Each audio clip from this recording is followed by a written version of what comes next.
My wife's company became my client, which gave me the opportunity to visit her workplace for the first time. But when she saw me, her face was filled with panic. "What are you doing here? Didn't I tell you I've been busy at work? Go home right now." "No, I'm here too." Before I could finish, one of her colleagues interrupted me. "Hey, buddy, don't even think about making a move on Katerina. She's already got a boyfriend." I smiled, planning to introduce myself to her colleague, but their next words made me feel like I had just fallen into an icy pit. "Katerina, when are you going to announce your relationship with Eric? I thought you came here because of him."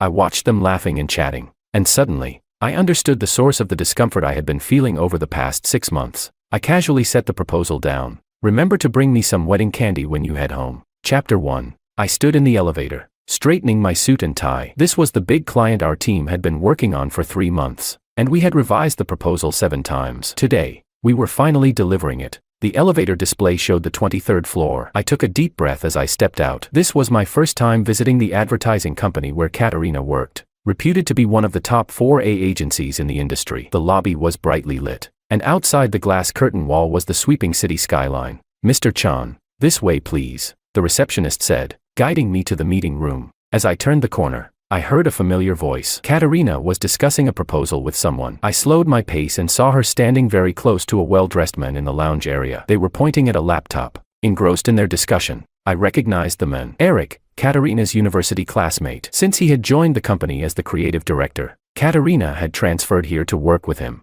"This creative idea is great," Katerina said, her voice full of admiration. "You always manage to capture the brand's core values." Eric smiled and shook his head. "No, it's still your unique perspective. By the way, I'll treat you to dinner later. I heard a new Michelin restaurant just opened." I stood there, watching them chat and laugh. This wasn't the first time I had seen such a scene. Katerina had always been particularly warm toward Eric. Every time I questioned it, she told me I was being petty and didn't understand workplace social dynamics. "Director," a colleague walking by called out to Katerina. "This is..." Katerina glanced up at me. Her eyes flickered with a hint of panic but quickly returned to normal. "I don't know him." Her voice was calm, as though she was speaking about a complete stranger. Eric turned to look at me, offering a polite but distant smile. "Is this gentleman here to deliver the proposal?" I tightened my grip on the folder in my hand, my throat tightening. Just then, 2 female colleagues walked over. "Katerina, you and Eric are such a perfect match. When are you two going to treat us to wedding candy?" Katerina didn't deny it, only giving a light laugh and joking. "Don't say nonsense." Suddenly, I realized that everyone in the company seemed to think Katerina and Eric were a couple, and this misunderstanding had surely been allowed to flourish, perhaps even deliberately encouraged by Katerina. "Mr. Chan," the receptionist reminded me, "the meeting room is right here." I snapped back to reality, nodded, and followed her inside. There were already several people sitting around the conference table, flipping through documents. I forced myself to focus and began presenting the proposal. 20 minutes later, I left the meeting room. Katerina and Eric were no longer in the lobby, but their laughter still echoed in my ears. The elevator doors slowly closed, reflecting my tired face. My suit was sharp, my tie neatly tied, exactly as it had been when I first arrived. But those superficial pretenses of dignity felt so laughable in the face of Katerina's words. "I don't know him." I pressed the button for the ground floor and watched the numbers on the screen tick down. This time, I didn't chase after her to demand an explanation, nor did I text her asking for one.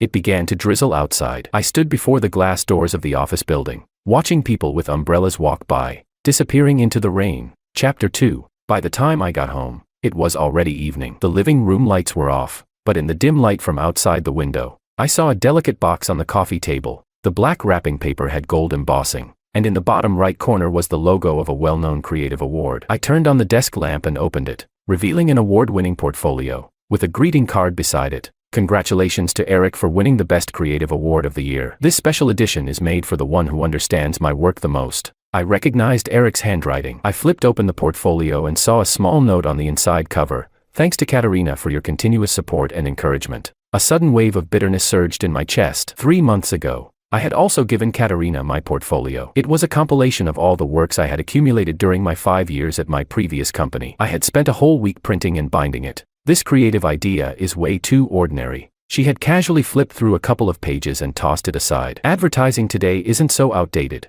There's no innovation here." I still remembered my defense back then. "These are successful cases that have already gone live. So what if they've gone live?" She interrupted me. "Not everything that's live is good. Look at Eric's cases. Each one has a unique perspective that's refreshing." After that day, my portfolio disappeared, probably tossed into the trash. But now, Eric's portfolio was carefully placed right in the center of the coffee table, like some kind of precious artwork. I picked up the portfolio, filled with his award-winning cases from the past years. I had to admit, they were indeed outstanding works. On every page, Katerina had made meticulous notes in pencil, her handwriting neat and elegant. I remembered that last week when I showed her our team's proposal draft. She barely glanced at it before saying it was too conservative and suggested I learn from Eric. Look at Eric's work, she said, her eyes sparkling. He always manages to hit the core of the brand's pain points. His creativity is both deep and warm. I closed the portfolio and stood by the window, lighting a cigarette. The night skyline of the city was becoming more vivid, with neon lights lighting up one after another in the distance. My phone vibrated. It was a message from Katerina. I won't be home for dinner tonight. Discussing a new project with Eric's team. I stared at the message and suddenly remembered how she had said last night that Eric's award-winning works had warmth. Yes, his works did have warmth, but our marriage was growing colder. I put down my phone and walked into the study, pulling out a brown paper bag from the bottom of the drawer. Inside were the works I was truly proud of over the years. They might not be stunning, but each one embodied my hard work. I had never shown Katerina these. Maybe I was insecure, or maybe I was afraid of being rejected again. But now I understood, it wasn't that my work wasn't good enough. It was that in her heart, I would never be better than Eric. The rain outside started again, tapping softly on the glass. I flipped through my portfolio, the sound of rain gradually drowning out the city's noise. The sound of the door opening interrupted my thoughts. The click of Katerina's high heels grew louder as she approached. I heard her speaking to someone, her voice filled with laughter. Make yourself at home. I'll get you some water. All right. Eric's voice answered. I stepped out of the study and saw Eric scanning our living room. He was wearing a pricey casual suit,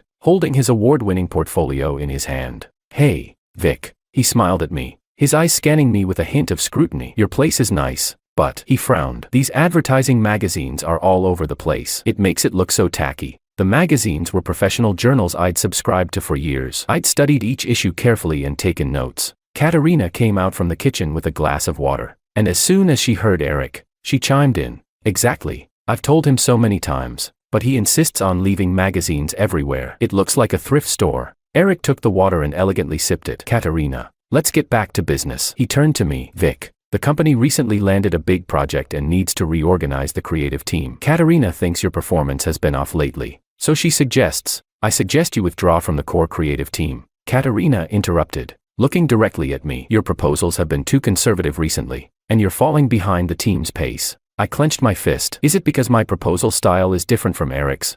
It's not a style issue. Eric put down his cup, his tone condescending. It's a matter of skill. Look at that proposal you submitted last week. You didn't even get the basic market insights right, and the creative idea was outdated. Katerina nodded. I think you've been slacking off. All you do is look at those outdated magazines. Look at Eric. He's studying the marketing of the metaverse now. So, I scoffed. Just because I don't study the metaverse, I should be kicked out of the team. Victor. Katerina raised her voice. What's with your attitude? Eric is doing this for your own good. With your current level, you can't handle core creative work. For my own good. I pointed at the portfolio on the coffee table. He gave you his portfolio for my own good. He made you pretend to be in a relationship with him at the company for my own good.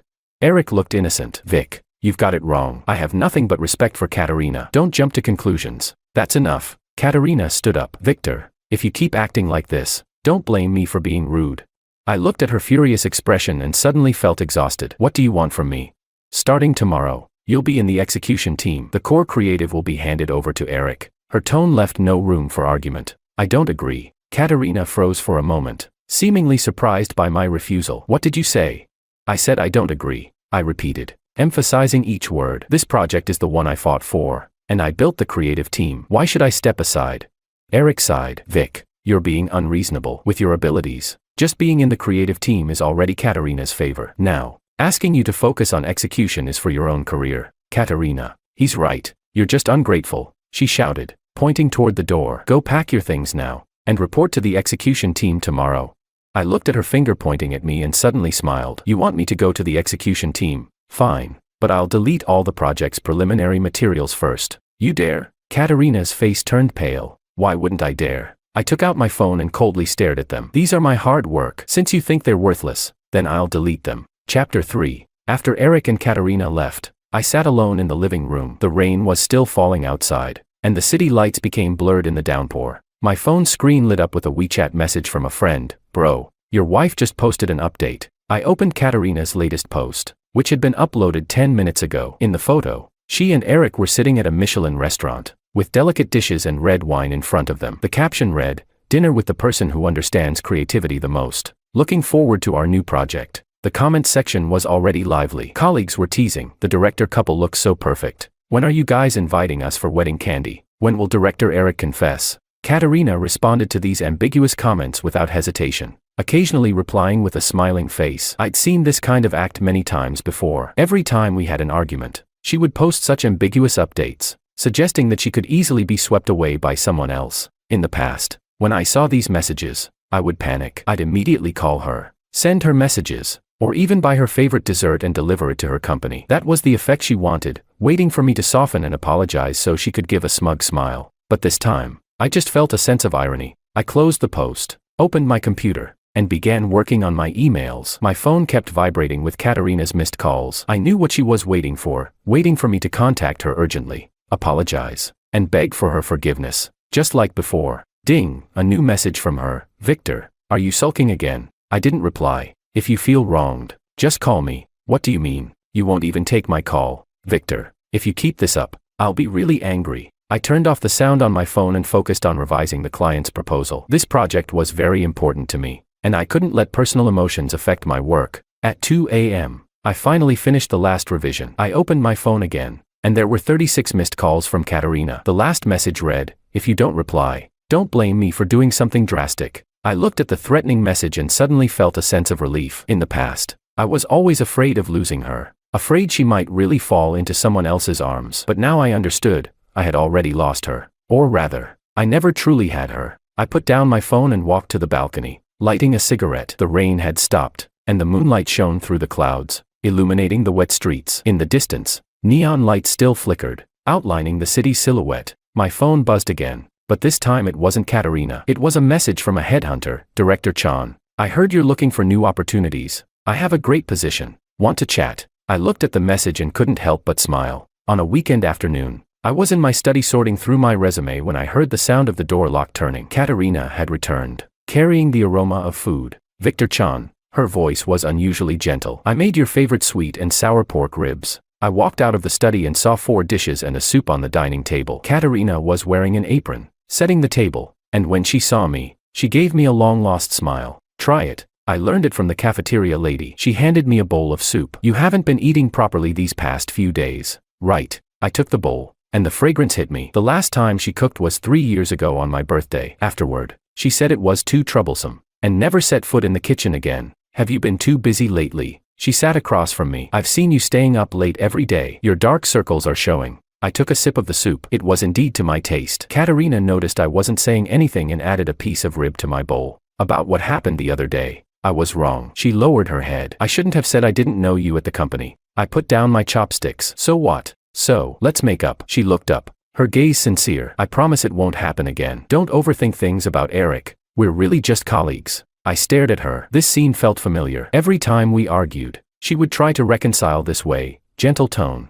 sincere apology, and my favorite dishes. Ding-ling-ling. Katerina's phone rang. She glanced at the caller ID and hung up. A few seconds later, it rang again. "You should pick it up," I said. She hesitated but answered the call. "Hello, Eric." "What?" The client suddenly changed the plan. Her expression tensed. "Now, okay, I'm on my way." She hung up the phone and quickly stood up. "Victor, I'm sorry, but the company, the client wants to change the plan." I interrupted. "Yes, it's urgent. I must go. Can't Eric handle it himself?" She paused for a moment as she changed her shoes. "I'm the one responsible for this project. I have to go." "Katerina." I stopped her. "Do you know what today is?" She froze. "What day?" "Our 4th wedding anniversary." For a brief moment, there was panic in her expression, but it quickly gave way to urgency. "Sorry, I really have to go. I'll make it up to you when I get back." "Okay." I looked at her hurried figure and suddenly said, "No need to make it up." "What?" "I mean, you don't need to make it up anymore." "Victor, what do you mean?" She stopped and turned around,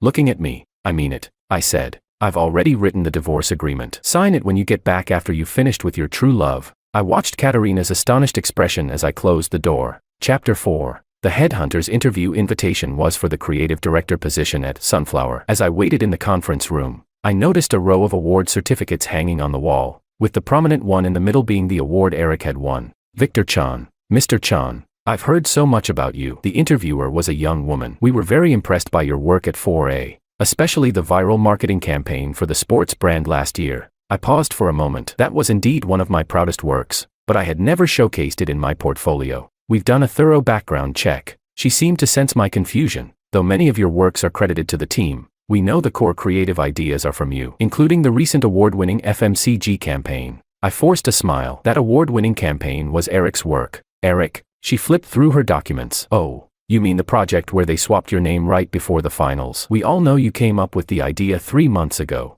I clenched my fists. So the award-winning project had indeed been plagiarized. No wonder Eric was so familiar with the details during the proposal meeting. The interview went smoothly. Before I left, the interviewer said, "If you decide to join us, we'll give you full creative control and team management rights. Of course, the salary will be 50% higher than your current position." Walking out of the Sunflower building, I felt a little conflicted. When I got home, I found Katerina waiting for me in the living room. "Where have you been?" Her tone was scrutinizing. "The company's been looking for you." I didn't respond and walked straight toward the study. She followed me in. "I heard you're applying for jobs. Are you crazy? The company's at a critical moment right now." Critical moment? I turned around. "You mean when Eric is about to take my creative idea to the competition?" Her face changed. "What are you talking about? Last year's award-winning campaign was my idea." "Right. You." She bit her lip. "You're making a scene." "That project was Eric's." "Katerina." I interrupted her. "Do you really think I don't know? You handed my idea to Eric and let him take my name off before the finals. Did you think I wouldn't notice?" She went silent for a few seconds, then suddenly switched to a softer tone. "Victor,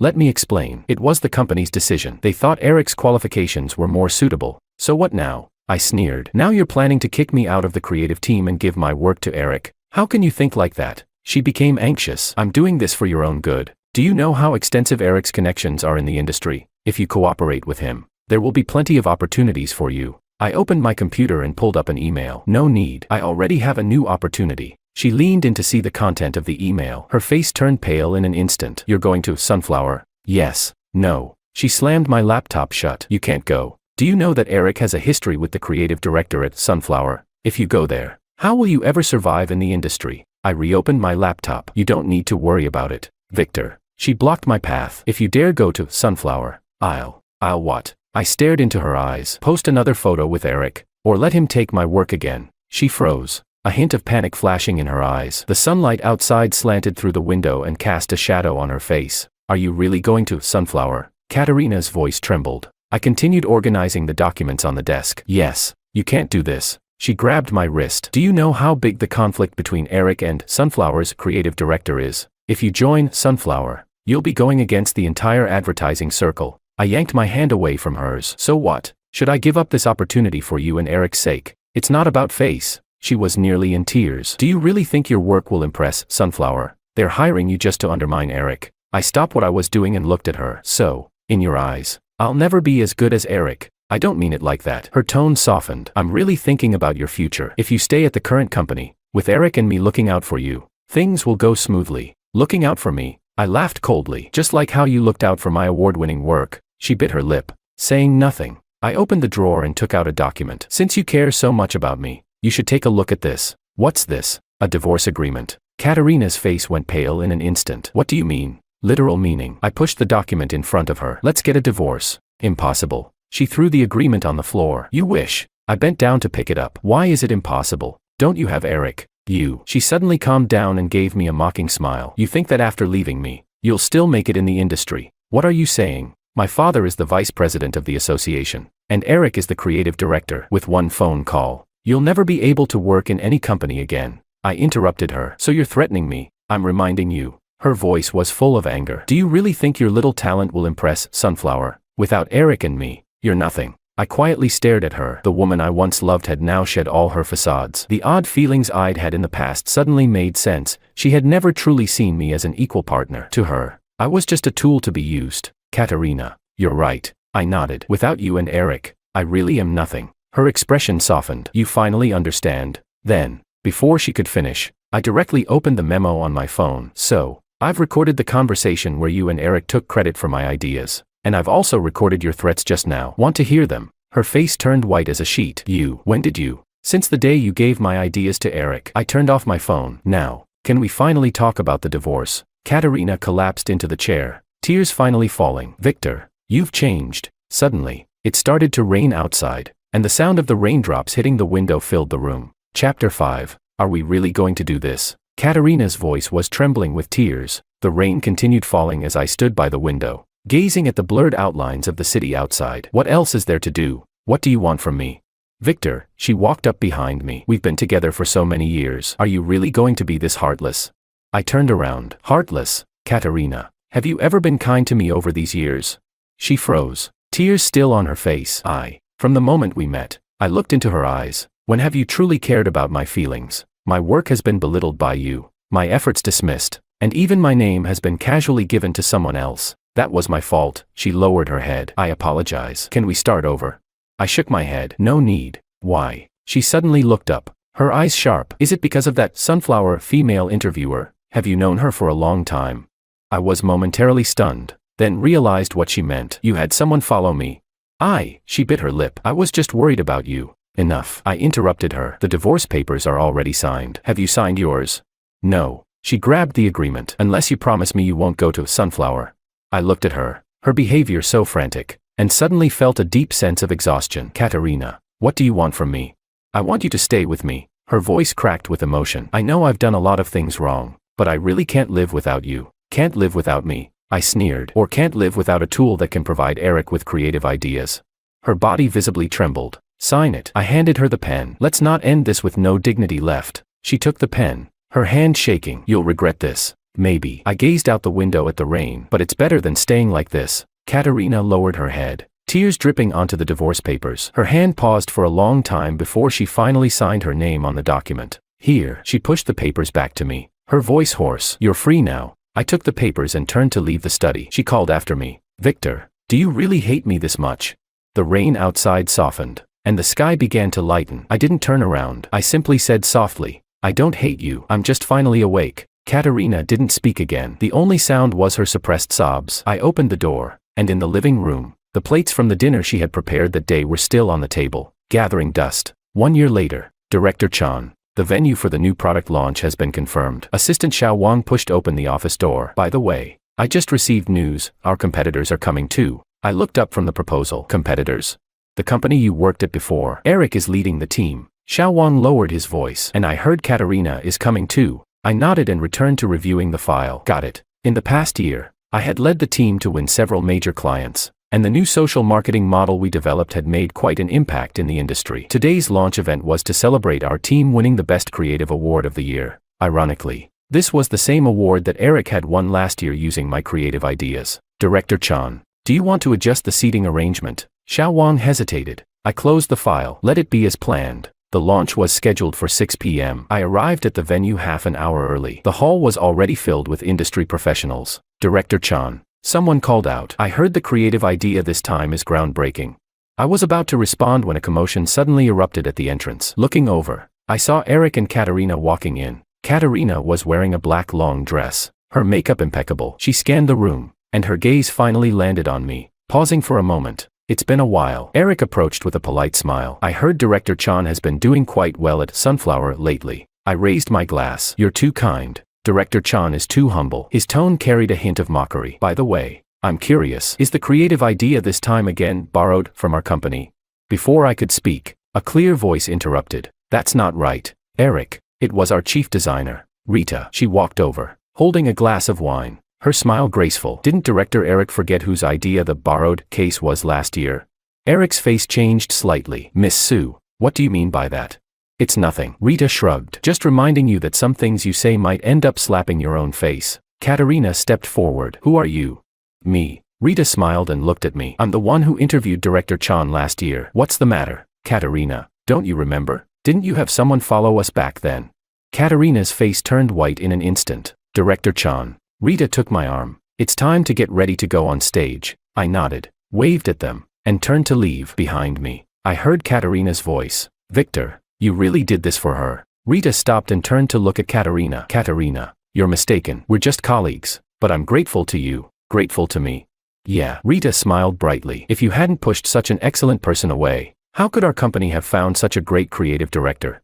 Chapter 6. After the event, I was in the backstage area discussing the details with my team when Katerina suddenly appeared at the door of the lounge. Can we talk for a moment? Her tone was calm. Rita glanced at me, and I nodded. It's fine. You guys go ahead and celebrate. The lounge was left with just Katerina and me. She stood there, scanning the minimalist room. You're doing well now. It's okay, I replied. That Rita. She bit her lip. Are you two together? I shook my head. I've told you before. We're just colleagues. Really? She took a few steps closer, but I saw the way she looks at you, Katerina. I interrupted her. You didn't come here to discuss this, did you? She fell silent for a moment, then suddenly said, Eric proposed to me. I froze for a moment, then laughed. Congratulations. That's your reaction. She stared into my eyes. Don't you care at all? What should I care about? Victor. Her voice suddenly rose. Do you know how I've spent this past year? Every day I regret it. Regret treating you the way I did. I leaned against the desk. So, I turned down Eric's proposal. Tears welled up in her eyes because I realized I can't forget you. Victor, can we get back together? I looked at her, crying with tears streaming down her face, and for a moment, memories of that rainy night a year ago came rushing back. She had been like this then too, asking me to stay, with tears in her eyes. Do you know what my biggest realization has been this past year? I asked softly. She looked up at me. What? I finally understood that loving someone isn't about losing yourself. It's about fulfilling the other person while also fulfilling yourself. I can change, she said eagerly. I understand now. You're so much better than Eric. Look at how well you're doing at Sunflower. Enough. I stopped her from going on. Katerina, you still don't understand. What you like is not me, but the shining, successful creative director that I am now. That's not true. If I were still that unknown creative who did all the hard work behind the scenes, would you still be here looking for me? She froze, unable to respond. A knock came from the door. It was Rita. Director Chan, the client is looking for you. Okay, I'll be right there. I straightened my suit and looked at Katerina. Take care of yourself. As I reached the door, she called out to me from behind. Victor, is there really no chance for us anymore? I didn't turn around. I just pushed open the door and walked out. At the celebration dinner, Eric approached me. Director Chan, want to step outside for a smoke? He held up a pack of cigarettes. The wind on the terrace was a bit chilly, and the city lights gleamed in the distance. Eric handed me a cigarette, but I declined. I've quit. Really? He lit a cigarette for himself. I heard Katerina came to find you. I leaned on the railing. Yeah. She turned down my proposal. He exhaled a puff of smoke. Do you know why? Eric, you don't have to tell me this. Heh. He gave a bitter smile. You know, I've always felt guilty about that award-winning project from last year. I turned to look at him. So, I want to apologize. And I also want to ask you to let Katerina go. He flicked the cigarette butt into the ashtray. She really regrets it. Eric, I straightened up. Have you ever thought about why Katerina turned down your proposal? He was stunned. What do you mean? Because you're no longer the person she sees as the best, I said, gazing at the distant neon lights. Just like how she denied me a year ago. Eric was silent for a long time before speaking. You've changed a lot. People always change. When I returned to the banquet hall, Assistant Xiao Wang rushed over, excited. Director Chan, good news. We've secured a spot in the Asia-Pacific Advertising Festival, and he lowered his voice. The judges said the works from your previous company can be recredited to you. I shook my head with a smile. No need. Those are in the past. But focus on preparing for this competition. I patted his shoulder. We should be looking at the future, not the past. It was late when the banquet ended. Rita came over. Do you want me to take you home? No. I want to walk for a bit. Okay, she smiled. By the way, if Katerina comes looking for you, she won't, I said. She's not looking for me, just the version of me she imagined. As I walked through the street in the night, many memories flooded back. The excitement I felt when I first met Katerina, the heartbreak when she said she didn't know me, and the sense of relief when I signed the divorce papers. I passed by a convenience store and bought a can of beer. The clerk, a young man, was watching an ad on a tablet. That's a good idea, I commented casually. Yeah. He brightened up. I heard it was made by Sunflower's new creative director. So creative. I smiled as I paid, not telling him I was the creative director. Stepping out of the convenience store, the night breeze brought a hint of early spring. My phone buzzed with a message from Rita. Don't be late for the team meeting tomorrow. Director. I tilted my head back, finishing the last sip of beer, and looked at the stars above. This year, I lost a relationship, but gained a more complete version of myself. The traffic light ahead turned green, and I threw the empty can away. Striding forward, the night deepened, and the neon lights of the city still shone brightly, lighting my way ahead.